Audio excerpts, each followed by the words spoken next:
Apprenti chimiste, bonjour!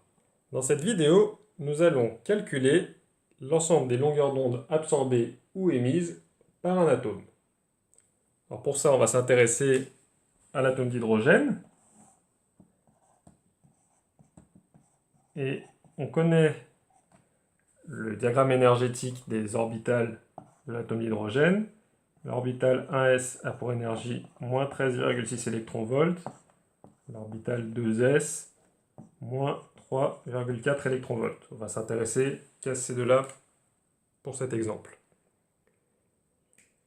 Alors quand on s'intéresse à l'émission ou à l'absorption, il faut identifier quel est le niveau d'énergie de départ et quel est le niveau d'énergie d'arrivée. Là, on va s'intéresser à la situation où on aurait l'électron de l'atome d'hydrogène qui est dans l'orbital 1s, initialement, et par absorption d'un photon, une certaine énergie, va passer dans l'orbital 2s.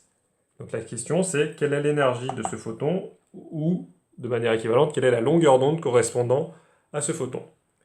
Donc le premier point, c'est d'identifier le niveau de départ et le niveau d'arrivée. La deuxième étape, c'est de calculer l'écart énergétique entre ces deux niveaux. Donc l'écart énergétique, ici, c'est 10,2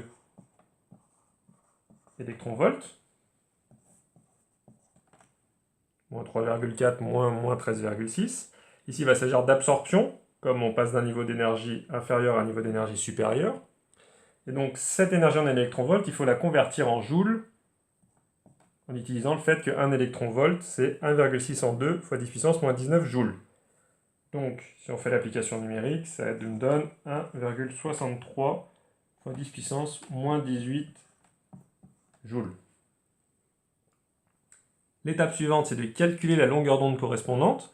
Donc ici, il faut bien voir que ça correspond à un écart énergétique entre niveaux de l'atome d'hydrogène. Et ensuite, il y a la condition de résonance qui nous dit que l'énergie du photon va être égale à cet écart énergétique-là. Donc l'énergie du photon est égale à delta E. Ça, c'est la condition de résonance. Et l'énergie du photon, on peut aussi écrire que c'est H fois C sur lambda, H étant la constante de Planck, 6,626 fois 10 puissance moins 34 joules seconde, et c'est la célérité de la lumière, 3 fois 10 puissance 8 mètres par seconde.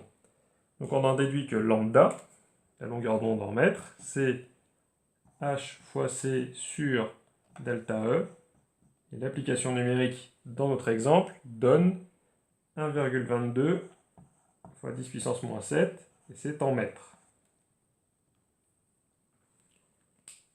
Une unité plus usuelle, c'est les nanomètres, et donc ça nous donnerait 122 nanomètres, donc une absorption dans l'UV lointain.